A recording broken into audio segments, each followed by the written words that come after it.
నేడు ఇందూరులో ఏర్పాటు చేసిన పసుపు బోర్డును ప్రారంభించనున్నారు కేంద్ర హోంమంత్రి అమిత్ షా. సాయంత్రం జరిగే కిసాన్ మహా బహిరంగ సభలో పాల్గొని ప్రసంగించనున్నారు.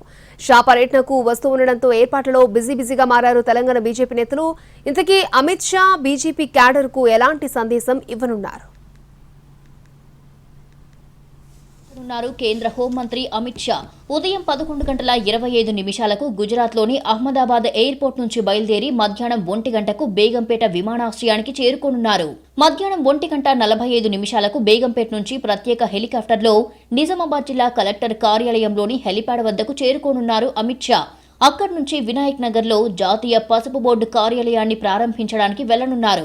మధ్యాహ్నం 2 గంటలకు జాతీయ పసుపు బోర్డు కార్యాలయాన్ని కేంద్ర హోంమంత్రి అమిత్ షా ప్రారంభించనున్నారు.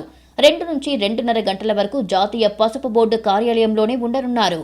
మధ్యాహ్నం 2:35 నిజామాబాద్లోని కంటేశ్వర్ క్రాస్ రోడ్లో ఏర్పాటు చేసిన డి శ్రీనివాస విగ్రహాన్ని ఆవిష్కరించనున్నారు కేంద్ర హోంమంత్రి. 2:45 నుంచి 4 గంటల వరకు పాలిటెక్నిక్ గ్రౌండ్లో జరిగే కిసాన్ మహా బహిరంగ సభలో పాల్గొని ప్రసంగించనున్నారు.